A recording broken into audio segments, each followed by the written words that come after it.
Les saveurs de l'écriture. Une émission débat sur la littérature et autour des écrivains. Les saveurs de l'écriture permettra aux auditeurs de comprendre le contenu de certaines œuvres, aussi des discussions à bâton rompu avec des auteurs sur l'actualité littéraire.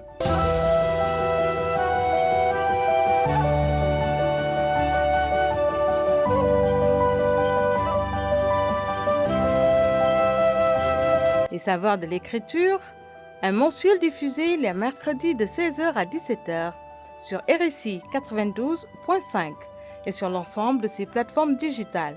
Les saveurs de l'écriture, émission présentée par Arona Diouf.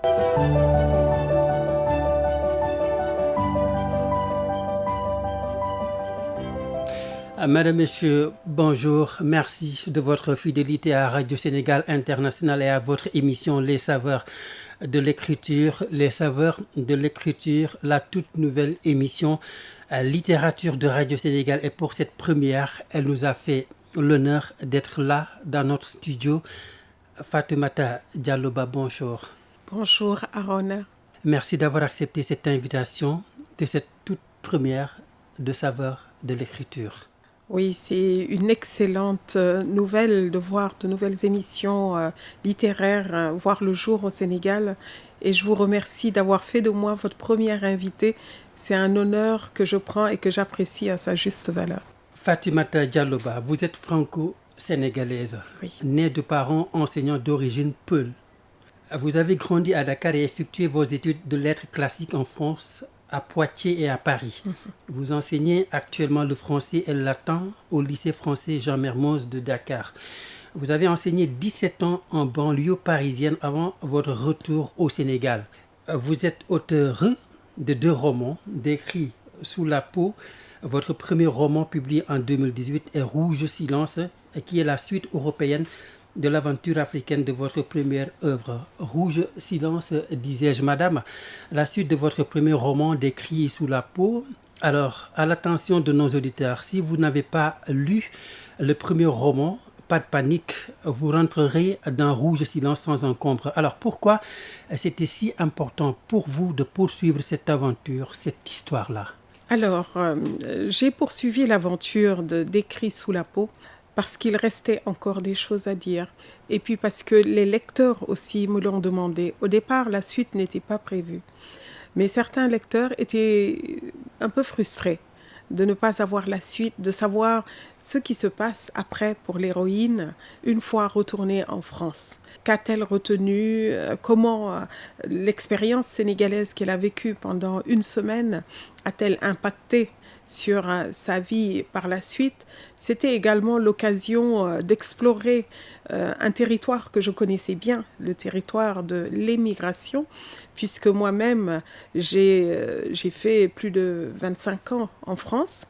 Et c'était l'occasion pour moi de faire transpirer sur le papier toute mon expérience parisienne, européenne. Et justement, le titre, avant d'entrer dans le vif du sujet, Rouge silence, pourquoi Rouge silence? Alors pour moi, évidemment, les silences sont comme des grossesses qui accouchent ou dont on accouche ou dont on n'accouche pas.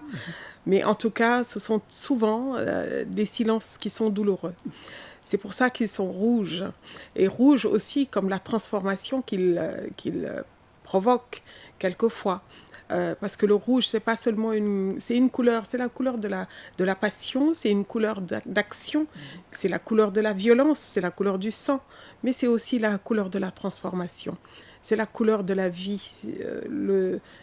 On peut le voir de plusieurs manières différentes. J'aime bien les titres qui sont un peu ambivalents et qui permettent de laisser l'imagination courir. Rouge silence, de Paris à Dakar, Yandé était à la quête d'elle-même et des autres, son entourage. Mais on le verra, malgré les humiliations, les déboires, elle est finalement omniprésente dans la vie de tous ceux et celles qui l'entourent. Mort, par exemple, son mari, c'est la première fois que la question de la paternité se posait à lui, car sa femme Yandé a toujours joué tous les rôles. Et de là À partir de ce moment-là, à partir de cette absence de Yandé, Mor commence à s'interroger même sur la vraie nature de ses relations avec ses filles Sarah et Marie. Oui, quelquefois, il faut l'absence pour comprendre à quel point une personne est importante. Mais c'est souvent trop tard. C'est ce que j'ai voulu montrer. C'est souvent trop tard quand on prend conscience qu'une personne qui est devant vous est importante. C'est quand vous la perdez que vous vous rendez compte que vous aviez un trésor face à vous. Et lorsque Yandé s'en va, ne serait-ce que pour une semaine, il découvre tout d'un coup qu'il y a 2 filles qui le regardent là et qui attendent qu'il soit un père. Il découvre qu'il faut refaire un lit, qu'il faut cuisiner pour manger, qu'il faut faire ceci, cela, parce que sa femme Yandé couvrait tous ses besoins. Là, il est obligé de se prendre en charge.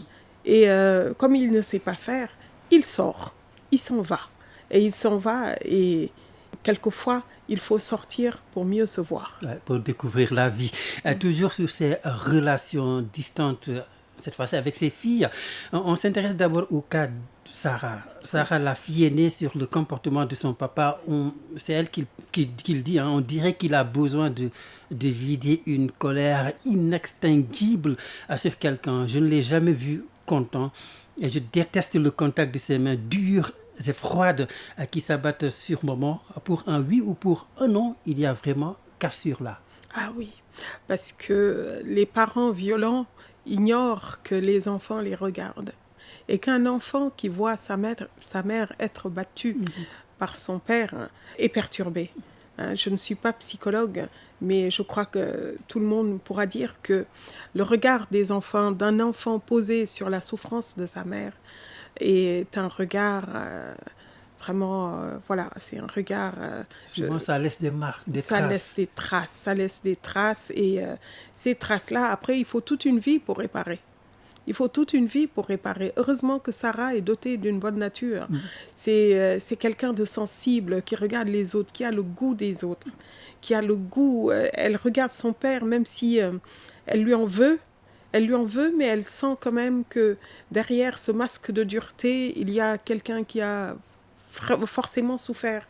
Et elle veut en découvrir plus. Elle y arrivera par voie interne. Par d'autres voies, on le verra. Sarah, toujours dans une de ses monologues, Fatimata Dialloba, comment se construire dans un contexte aussi anxiogène? Oui, mais comment je vous pose la question. Alors, il faut s'accrocher à quelque chose. Lorsqu'on est dans un contexte d'angoisse, lorsque le ciel est sombre, lorsque les nuages sont là, drus, et qui s'abattent sur vous, il faut essayer d'apercevoir le coin de ciel bleu. Et le coin de ciel bleu, c'est l'espoir. Et à cet espoir, il faut s'y accrocher comme à un fil pour permettre de sortir justement des ténèbres.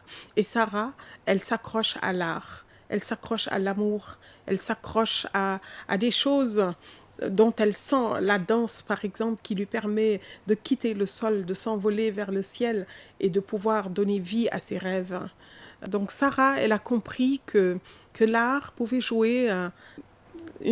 pouvait être une thérapie. Finalement, le comportement du père à l'encontre de leur maman a de réelles conséquences sur leur existence même, car après Sarah, c'est Marie, la fille cadette, qui enfonce le clou. En ces termes, tu as creusé des tranchées de silence derrière lesquelles tu t'es abrité. C'est une guerre permanente, une prison que tu as bâtie en guise de foyer. Je m'en évaderai un jour dès que je pourrai. On écoute ce passage, Fatimata Dialloba.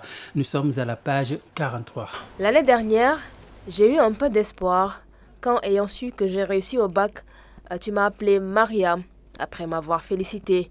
J'ai cru avoir enfin trouvé mon papa. Ce n'était qu'une illusion. Le fossé s'est irrémédiablement creusé. J'ai essayé de le combler en t'écrivant des lettres que tu ne liras probablement jamais.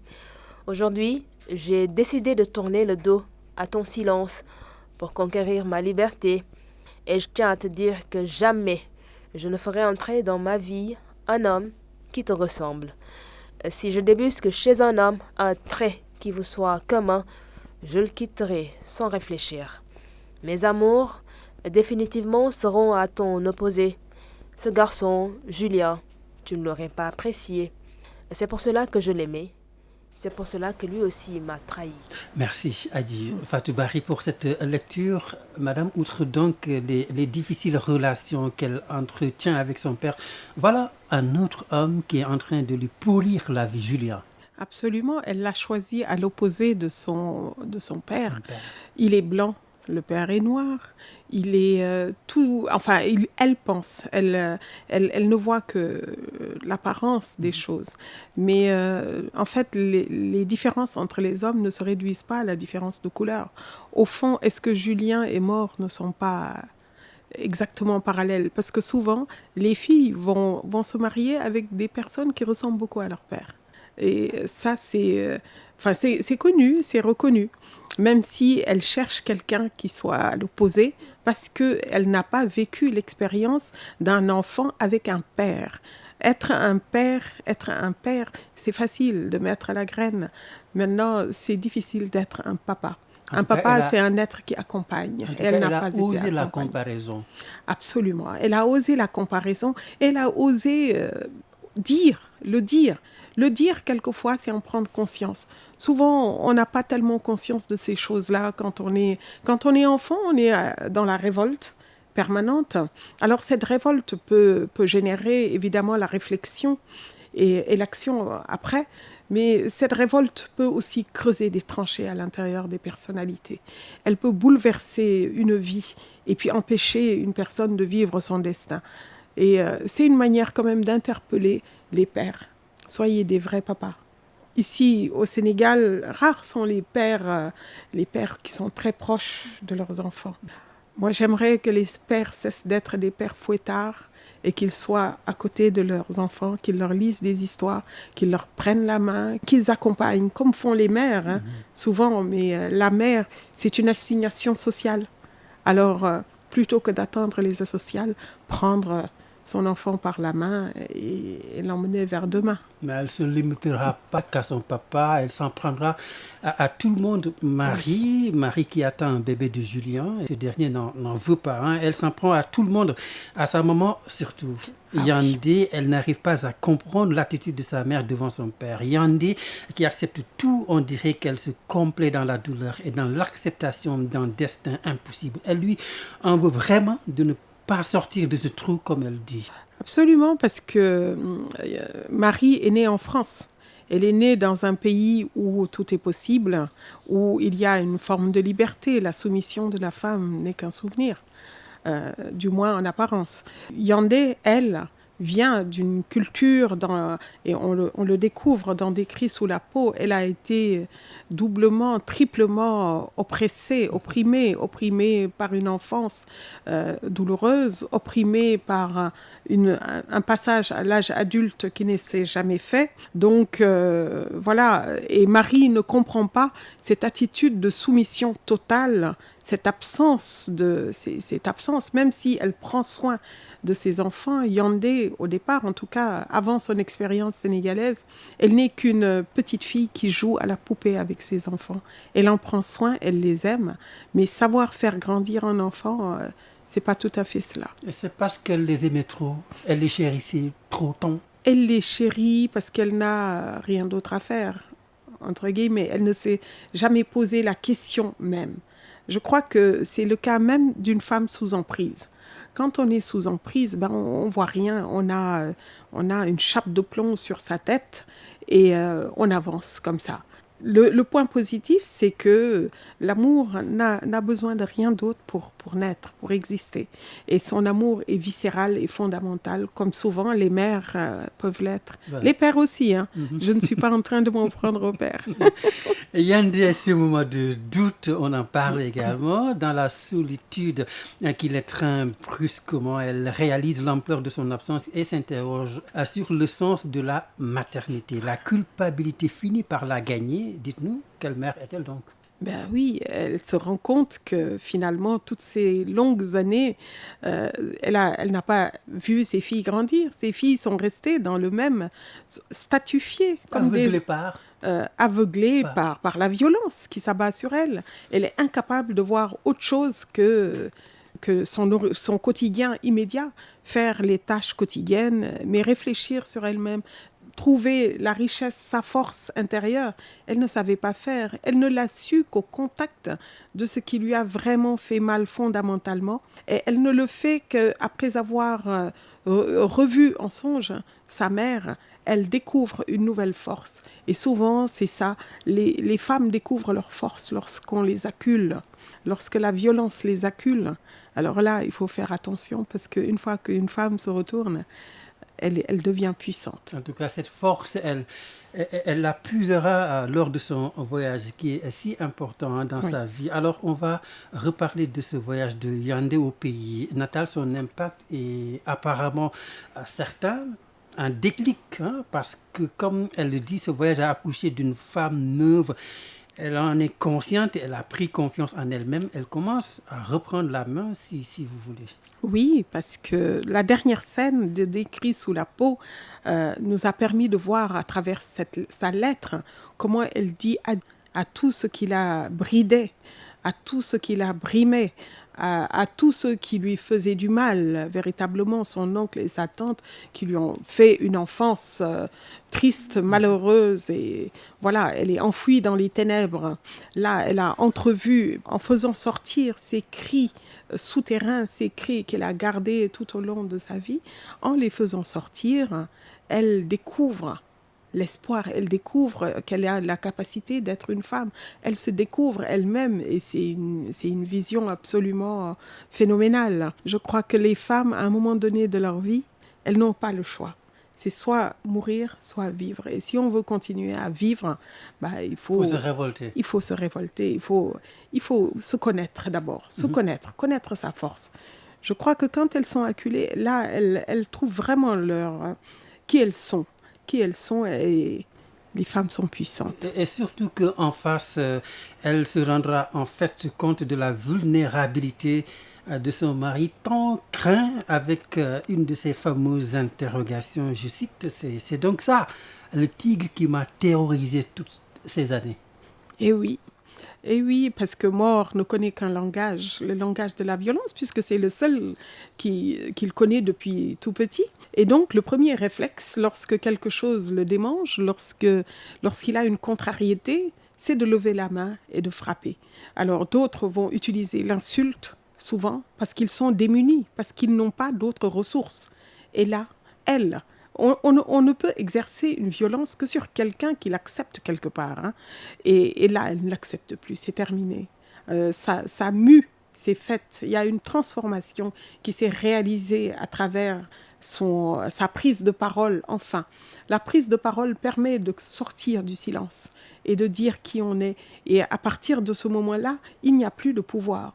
Mort devient un homme tout à fait ordinaire et elle peut enfin se révolter contre cette violence gratuite, complètement absurde. Quel est l'élément déclencheur ? Alors l'élément déclencheur, c'est qu'elle a réagi peut-être comme une louve qui défend ses enfants. C'est-à-dire Mort a voulu lever la main sur Marie qui lui a répondu.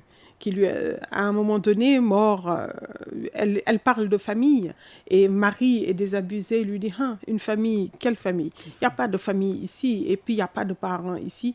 Et là, Mort, il voit rouge et tout de suite, il essaie de lever la main et Yandé lui attrape la main. Il lui a dit ah non, ça c'est terminé, cette époque-là est révolue, l'époque de la violence est terminée. Maintenant, on va pouvoir parler, enfin, on va pouvoir se dire les choses, on va pouvoir être des êtres humains et pas des bêtes sauvages qui se tapent dessus lorsqu'on n'a plus de mots. Fatih Mata Diallo, invité de Les Saveurs de l'écriture, ce premier numéro. Je rappelle que vous êtes auteur de Rouge Silence. Alors, derrière ce comportement belliqueux, ce fort tempérament de Mort, et ce mari insupportable, un père distant, mais ce comportement, pour mieux le comprendre, madame, il faudra jeter un coup d'œil dans le rétroviseur. Mort a eu une enfance et une adolescence douloureuse. Absolument. Et peut-être que le titre Rouge Silence, c'est l'histoire de Mort. Parce que c'est la première bulle de silence qui va éclater. finalement, et dans lequel on va découvrir le rouge de l'incendie qui a dévoré le cœur de Mort lorsqu'il était petit. Il y a d'ailleurs une métaphore de cet incendie à travers un incendie matériel, puisqu'il a mis le feu au Dara dont il est de Serigne Sangué Ndiaye. Qui est un archétype. Autant il y a des marabouts formidables qui ont une spiritualité, qui invitent à la spiritualité, qui sont dépouillés de tout. Autant il y en a beaucoup qui sont dans la violence, qui sont dans la supercherie, qui sont dans l'hypocrisie. Et c'est cela que je dénonce, que je veux dénoncer, parce qu'il y a des enfants victimes dans ce type d'endroit. Il faut le dire. Et justement, avant de développer sur Mort, il y a cet épisode de sa maman, sa mère qui a été persécutée dans le domicile conjugal. C'est important ça. En fait, tous les déboires, tous les malheurs de Mort viennent de là. Viennent d'une condition féminine qui est complètement, qui est malheureuse. La maman de Mort, Mossane, encore une fois, un prénom sérère. Voilà, on va y je suis obsédée par la culture sérère. Même quand je ne veux pas, j'écris, mais les prénoms viennent sérère. Et des prénoms qui ne sont même pas communs, parce que des Mossane, il n'y en a pas beaucoup. Sauf des peut-être des Yandé, il y en a un peu plus, parce qu'il y a eu Yandé Côte d'Oussel. Mais voilà. Des Mossane, il n'y en a pas. Voilà, il n'y en a pas tant que ça. Et donc, je disais que la maman de Mort est prisonnière d'un mariage forcé, d'un mariage non voulu, d'un mariage polygamique qui est générateur aussi de souffrance. Et pour échapper à cette souffrance, elle est tombée amoureuse. Alors, dans sa grande naïveté, elle a suivi un troubadour.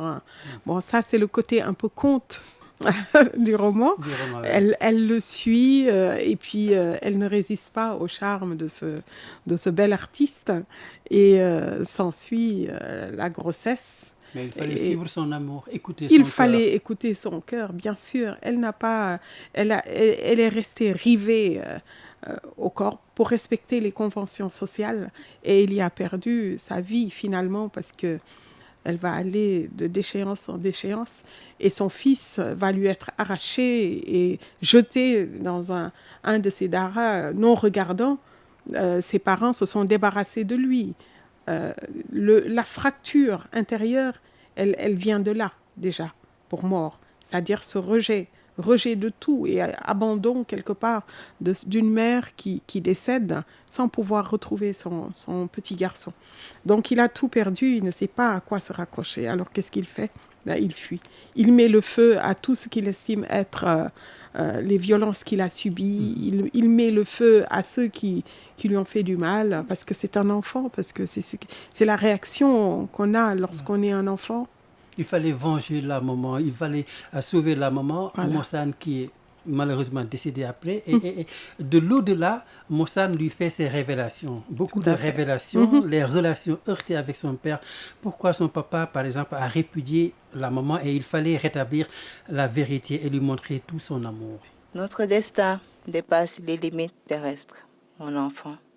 Et nous ne partons que pour mieux renaître. Nous devons mourir plusieurs fois avant d'accéder à d'autres vies.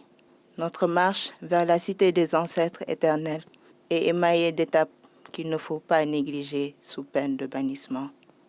Nous serons bientôt réunis, mon fils, mais l'ordre doit être rétabli auparavant, car ce monde se poursuivra avec tes descendants, et ils n'ont pas à subir la mémoire de nos fautes passées. Tu vois, ta présence à mes côtés aujourd'hui est un prélude à nos retrouvailles futures. Ce que tu ignores, c'est que ton destin a été scellé au moment où tu as effleuré la main de ce maudit Serigne Sangué, qui n'est ni saint, ni même homme de bien. Car cet homme est devenu un chronopathe, un mort-vivant, âme sur le point de quitter la terre après une vie de prédateur, mais qui n'a qu'une obsession, celle d'emporter avec lui le plus d'âmes possible. Ses crimes seront bientôt connus de tous. Je ne le laisserai pas t'embarquer avec lui en enfer. Qu'il paie pour ses crimes. Mais toi, je te sauverai. Voilà, merci. Merci Solange Angélique pour cette lecture. Un passage qui m'a Magnifique. frappé, très magnifique. Hein.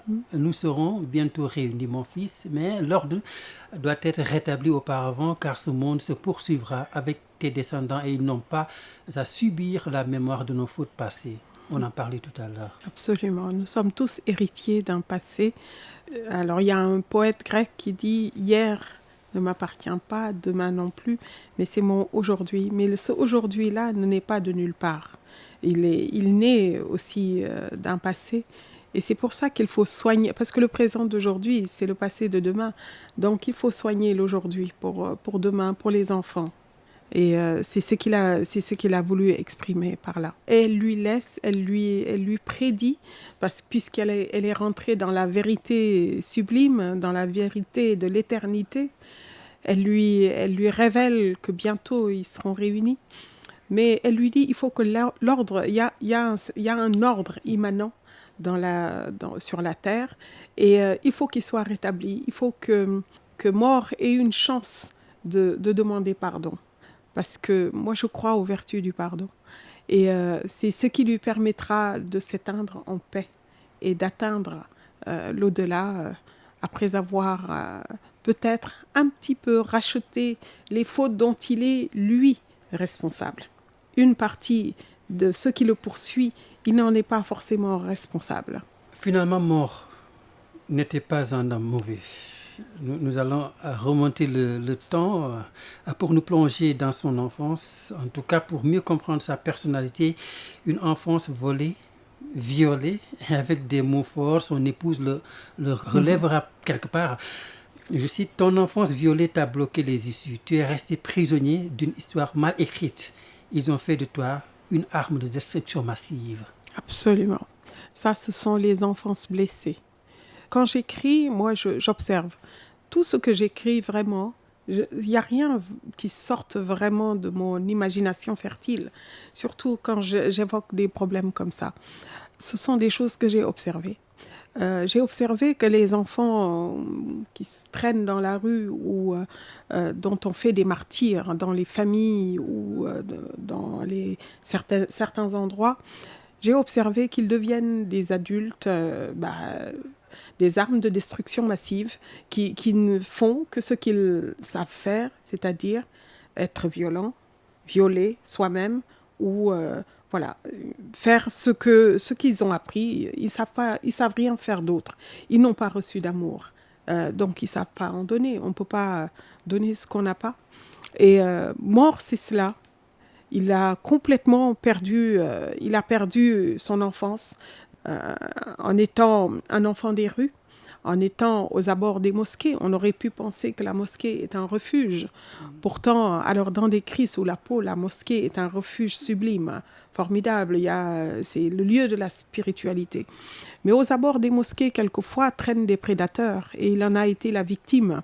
Il a été victime de la faune urbaine. Et c'est toute une faune. Pour qui veut se promener dans une ville la nuit ? On voit que tous les fauves sont de sortie.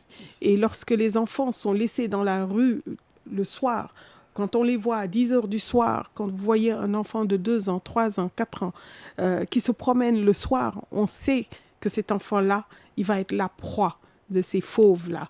Il faut protéger l'enfance. Voilà, il a été la proie de Tante Djemé, cette sordide histoire avec Tante Djemé qui avait fait de lui un esclave sexuel. C'est des choses également qui arrivent. Bien sûr. Ce ne sont pas que les hommes qui sont des prédateurs, il y a certaines femmes aussi. Moi, je ne suis pas binaire. Je pense que ce qu'il y a chez les hommes, il y a la même chose chez les femmes. Ils sont à égalité de vice et de cruauté. Je ne suis pas en train de dire que les femmes sont parfaites et les hommes imparfaits. Et ce viol-là de Tante Djemé serait la cause de cette haine qu'il nourrissait envers la femme. Mais bien sûr, parce que sa première rencontre avec une femme vraiment de cette manière-là, la rencontre des corps, ça a été de cette manière violente avec quelqu'un qu'il avait sous la main, parce que Mort n'a rien d'autre. Il n'a ni famille, ni amis, il n'a rien d'autre. Et son seul sa seule volonté, c'est de partir. Au moment où Tante Niémé le voit, il est en train de faire de la musculation sur la corniche. Il veut se muscler pour pouvoir supporter le trajet en pirogue, pour prendre la pirogue pour partir en Europe. Et Tante Niémé, qui fait partie donc de cette classe de femmes prédatrices qui traînent voilà. Et elle lui fait miroiter un avenir radieux en lui disant viens, je vais te loger, je vais me prendre soin de toi. Mais en fait, c'était pour assouvir elle-même ses propres vices. Et chaque fois que je te regarde, c'est le couteau aiguisé que je destinais à cette femme qui s'enfonce en moi. Je n'ai rien à t'offrir, rien que le pu d'une plaie qui ne guérira jamais. Mort souffrait dans sa chair. Tout à fait. Mort, c'est une boule de souffrance. Il n'a jamais eu rien d'autre. Et quand il a eu une femme, il n'a pas su l'aimer. Parce qu'il ne sait pas ce que ça veut dire aimer. Il ne savait pas. Il ne sait pas, il sait que se défendre. Il essaie de se défendre par tous les moyens possibles. Alors, un de ses moyens de défense a été le silence. Justement, il a construit des murs de silence qu'on a identifiés tout à l'heure. Mais on va se rendre compte que la confession va avoir raison du silence et que le silence n'est pas une option, sauf s'il est porteur de réflexion et de méditation. Ça, c'est une des dimensions du silence. Mais là, en l'occurrence, c'était pas ça. C'était un silence barrière, un silence pour ne pas souffrir davantage. Mort, partie à jamais, Yandé, sa veuve, malgré les souffrances, les humiliations, restera digne. Elle tiendra bon malgré les incompréhensions de ses filles. Elle continuera à aimer son mari malgré tout. La preuve, cette lettre à la veille de l'an 1 du décès de son mari. On réécoute un passage de votre livre, madame, aux pages 119 et 120. À toi, l'époux, l'ami. Durant toutes ces années de vie commune, nous n'avons pas su communiquer. Avant ton départ, tes confidences m'ont permis d'accéder à ta prison de douleur et tu as su, avec humilité, manifester ta demande de pardon. Tout ne peut être réparé en une année. Mais je rends grâce à Dieu et lui suis reconnaissante. À toi aussi, je dis merci. Grâce à la puissance de ta confiance, j'ai pu accéder à l'amour fraternel et je peux enfin te nommer avec sincérité mon ami. Tu es parti il y aura 1 an demain. C'est comme si c'était hier. Les 4 mois et 10 jours de mon veuvage ont été une période d'intense méditation et de silence pour rassembler tout ce que je veux te dire.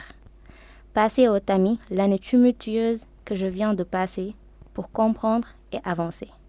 Je te dois bien cette lettre. À toi, l'époux que j'ai si peu connu. Quand j'aurai fini de la rédiger, j'irai la lire sur ta tombe et je glisserai les feuillets sous le gravier blanc qui la recouvre. Puis, je te lirai ce poème de Victor Hugo, écrit pour sa fille que tu aimes bien, demain dès l'aube. De là où tu es, tu entendras ma prière et la transmettras à qui de droit. Sois-en sûr.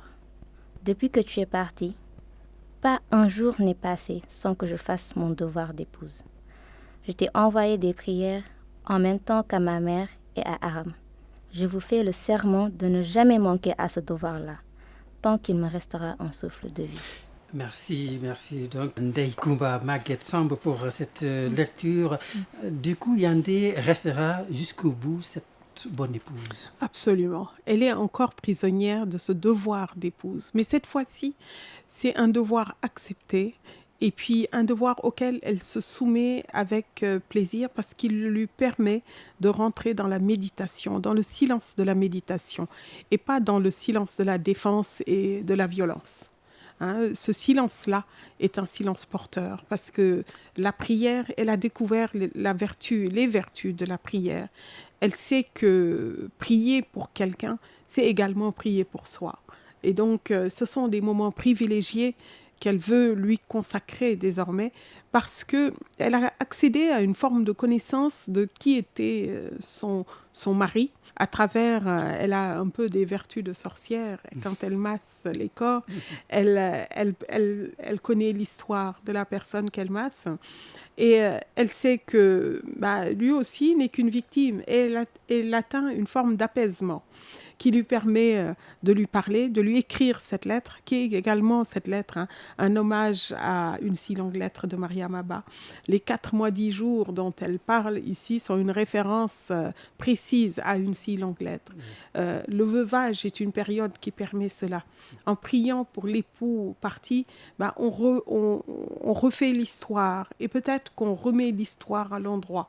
Ce qui était dévié, on tente de on le remet en place et on peut avancer de manière de la meilleure des manières une fois qu'on a fait le vide et qu'on a fait l'inventaire de tout ce qui s'est passé. Mort qui fut un père aimant, juste que c'est le temps qui leur avait manqué.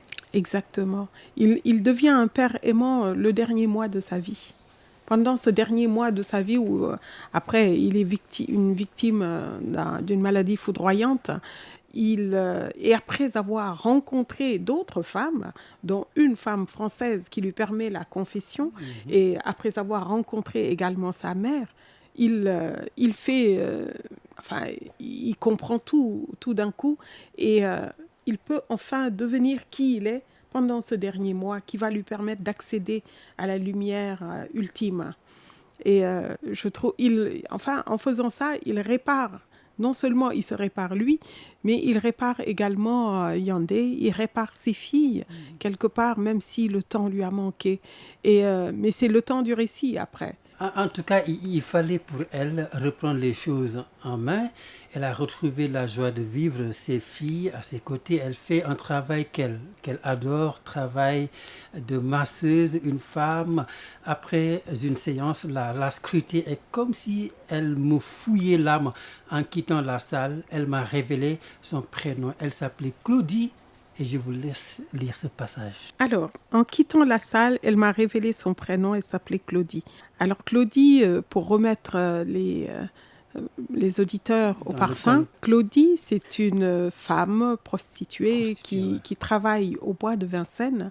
Alors, elle a rencontré mort le dernier jour de sa vie de prostituée. Au-delà, elle a décidé qu'elle quittait ce métier et qu'elle avait assez donné.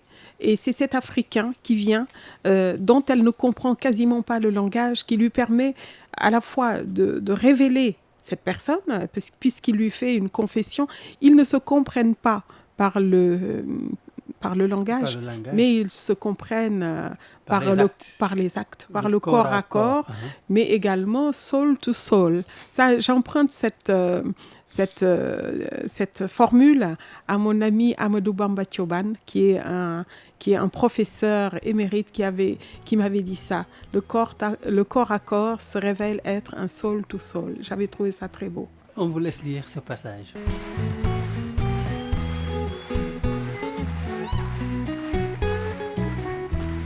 Mon ami, petit à petit, j'enlève une à une les épines qui ont fait saigner mon cœur. Peu à peu, je suis attentive au rythme de ses battements. Je retire doucement les voiles qui m'empêchaient de voir la réalité. Et Paris est si beau dans son habit vert qui se moire, à l'approche de l'automne. J'écoute la chanson d'Indila, Une dernière danse, dont les paroles d'espoir me touchent. Je danserai en pensée avec toi sur l'air de Save the Last Dance for Me, de Leonard Cohen. Et pour finir, je mettrai 3 fois Alléluia du même, qui m'accompagne presque quotidiennement. Je ne suis pas une grande intellectuelle et je fais avec ce que j'ai. Et cela suffit à ensoleiller mes jours. La littérature, la musique, les arts en général ont un effet cathartique reconnu.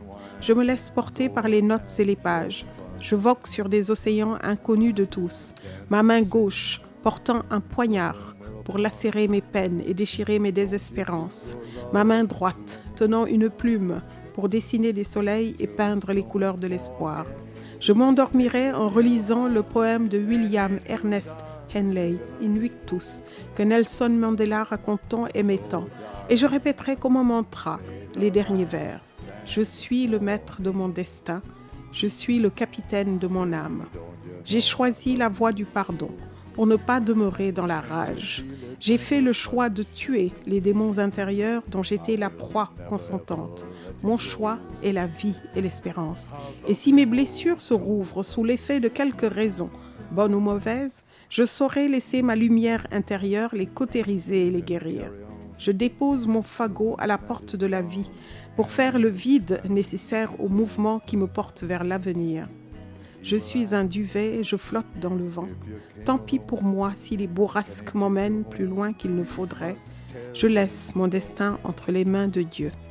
You can dance, you can carry on till the night is gone and it's time to go. De là apparaissent les aspirations de Yandé à la liberté des femmes qui se hissent contre le joug du patriarcat.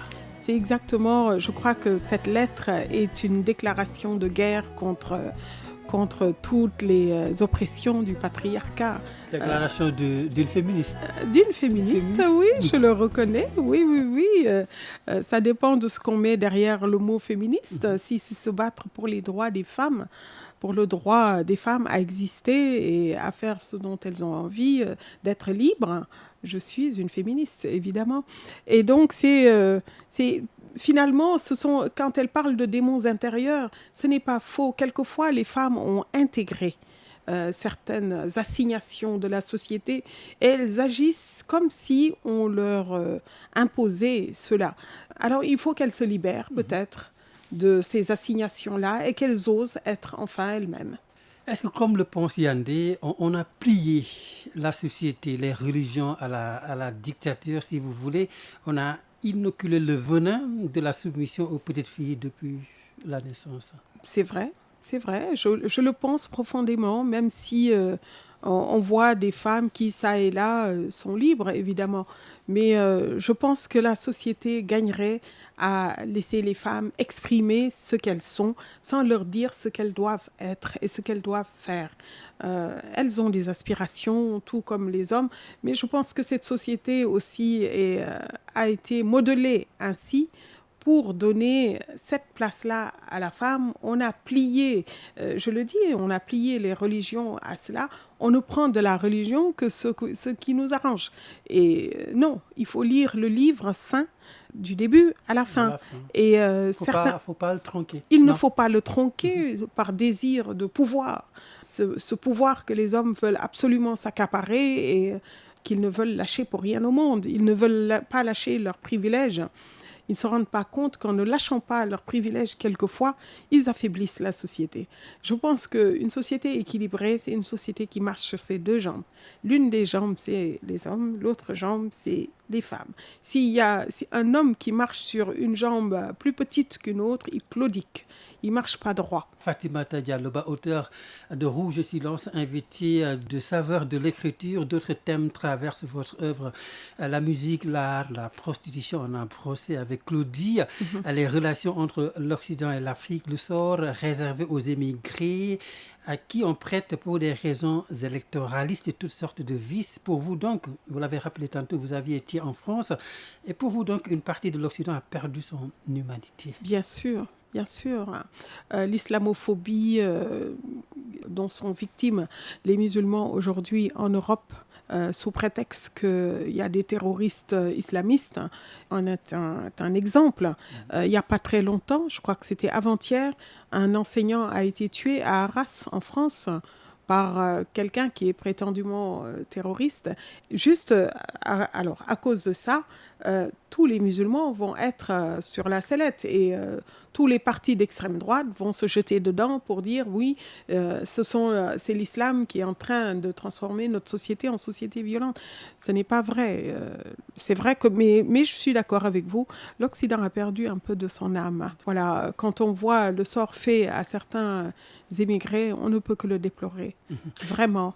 Fatimata Dialloba, on va évoquer la problématique de l'édition au Sénégal. Et pourquoi, selon vous, elle constitue un problème chez nous? Mais parce que n'est pas éditeur qui veut, mais qui l'a appris.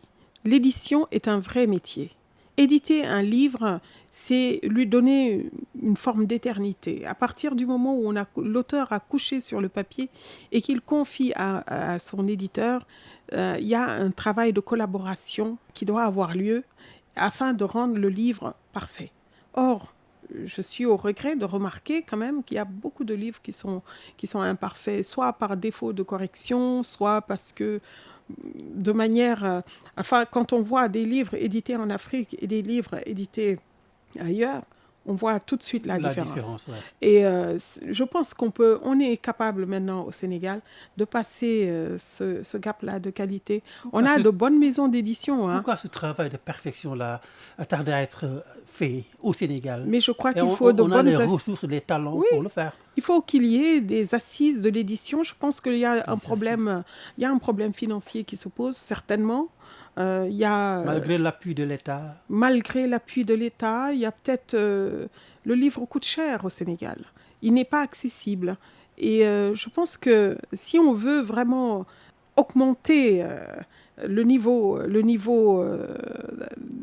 de l'enseignement ou de la connaissance des gens, il faut rendre le livre accessible, le rendre moins cher. Parce que n'importe quel Sénégalais ne peut pas se payer un livre à 15 000, 20 000. C'est difficile. Même si le travail de l'écrivain, il n'est pas monnayable. Le travail les nuits que passe un écrivain à écrire son œuvre, les nuits blanches qu'il passe sur son œuvre ne sont pas monnayables. On ne peut pas trouver ça. Mais il faut qu'on trouve un moyen de réguler cela. Et peut-être que les éditeurs entre eux devraient s'entendre sur un modus vivendi, modus faciendi, faire les choses ensemble pour voir comment améliorer le secteur, pour faire une industrie du livre viable. Parce qu'on a tellement de talents au Sénégal. Vraiment, il y a tellement d'auteurs talentueux. Je ne peux même pas vous dire. Moi, j'en rencontre tous les jours. Ils sont formidables. Même des gens qui ont publié... Et la masse de ceux qui n'ont pas publié... Des publications qui dorment dans les tiroirs. Qui dorment dans les tiroirs. Ouais. C'est pour ça que je suis très reconnaissante vraiment à l'Harmattan et aux maisons d'édition qui m'ont publié, de m'avoir fait sortir de l'ombre, d'avoir fait de ces rêves des réalités. À côté également, il y a le piratage également qui n'aide pas. Le piratage n'aide pas, mais en même temps... quelqu'un qui ne peut pas s'acheter un livre à 15 000, s'il trouve le même livre photocopié à 3 000, il va l'acheter. Et Fatou Diom qui dit, c'est vrai que la vie est dure, mais il faut penser également aux nuits blanches des auteurs que vous êtes. Oui, absolument, je suis d'accord avec ça. Voilà. Fatou Diom est une auteure que j'admire. Alors, moi aussi.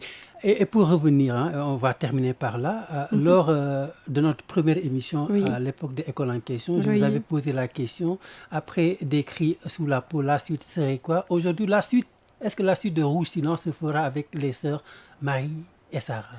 Alors, est-ce que d'abord vous y pensez? Mais bien sûr, je l'ai même écrit. J'ai écrite la suite, elle n'est pas encore corrigée parce qu'il faut une deuxième lecture. Une fois qu'on a eu le premier jet, après, il faut... c'est là que commence le vrai travail. L'inspiration, le premier jet, c'est facile, presque, je dirais. Mais je sentais que le destin de Marie n'était pas fini, que le destin de Sarah n'est pas terminé, que le destin même de Yandé n'est pas fini. Et j'ai écrit une suite et je crois que ce sera alors là la fin de la trilogie et ça va s'appeler La grâce des murmures. Pour le moment, c'est le titre provisoire. Après les cris, les silences, les murmures. Ça, c'est une exclusivité pour Radio Sénégal. On va terminer par cette séance à questions-réponses automatiques. Séni. Votre livre de cœur? Alors, il y en a plusieurs. Il y a tellement de livres qui sont publiés qu'il y en a plusieurs. Mais il y en a un vraiment que j'ai lu et relu. Ce sont Les murmures à la jeunesse de Christiane Taubira. À quel moment écrivez-vous? J'écris quand je peux. J'écris dans les interstices de mes activités. Je n'ai pas une heure d'écriture proprement dite. Quand j'ai le temps, une récréation, 15 minutes, j'écris 2 pages. Quand j'ai le temps, quand mes enfants me laissent le temps, j'écris le soir, j'écris la nuit, j'écris à toute heure. L'auteur qui vous a inspiré ou qui continue de vous inspirer? Alors, ce sont les auteurs soufis. Rumi m'inspire. Quand je relis des auteurs anciens, Sénèque m'inspire, Cicéron m'inspire, mais également Amadou Hampâté-Bâ m'inspire, Cheikh Anta Diop, Léopold Sédar Senghor, je pourrais vous en citer une pléthore, Boubacar Boris Diop. À chaque fois que je le relis, je suis émerveillée. Dans la vie, qu'est-ce qui vous fait baisser les bras? Ce qui me fait, c'est le désespoir. Ce qui me fait désespérer, c'est la méchanceté. Ça, les bras m'en tombent, comme on dit. De quoi êtes-vous inconsolable? Inconsolable, hein, du décès de ma petite sœur et de mon papa. Paix à leur âme. Paix à leur âme. Une devise que vous érigez en précepte de vie. Alors, cette devise, c'est une phrase qu'a écrite l'écrivain Ovide. C'est Amor omnia vincit en latin, qui veut dire l'amour vainc tout. L'amour vainc à bout de toutes les difficultés, de tout. Il suffit d'aimer. Et nous allons terminer par cette belle phrase sur l'amour. Madame Fatimata Diallo-Ba, merci. Merci. Fin des saveurs de l'écriture. Merci en tout cas. Merci beaucoup. D'avoir répondu à ce premier numéro de saveurs de l'écriture. Merci beaucoup. Vraiment, je suis très touchée, très sensible par cette marque d'affection même, je dirais, parce que les écrivaines sont nombreux ici au Sénégal et vous m'avez choisi et je vois ça comme vraiment une bénédiction et je souhaite vraiment longue vie à votre émission. Je suis sûre que compte tenu de la bienveillance avec laquelle vous accueillez vos invités, ils vont être à l'aise et ils vont se livrer. Hein, et on a besoin de ça. Il y a de la place pour des émissions littéraires de qualité. Et vraiment, je vous remercie. Je suis très heureuse d'avoir participé à cette émission, d'avoir entendu des extraits du livre. Et je suis persuadée que ça va donner envie aux enfants de lire parce que c'est pour eux qu'on écrit aussi. J'écris pour que les enfants aient un accès à la lecture. En tout cas, merci. Merci pour cet honneur, Fatimata Diallo-Ba. Merci également à Seyni Diop et à Ibrahima Youm qui était à la prise de son, à Babacar Ndiaye, Ousmane Beng, Ibrahima Sadi à la coordination. Grand merci également à Adi Fatou Barhi, Adia Fatou Sarr, Élisée Manuel Senghor, Ndeye Koumba, Maguette Sambou, Solange Angélique Nden pour leur précieuse voix au montage à travers les coulisses. Sans oublier Koumba Maron, passionné de la littérature. On se retrouve très bientôt.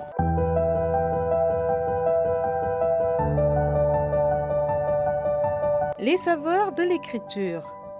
Une émission débat sur la littérature et autour des écrivains. Les saveurs de l'écriture permettra aux auditeurs de comprendre le contenu de certaines œuvres, aussi des discussions à bâton rompu avec des auteurs sur l'actualité littéraire.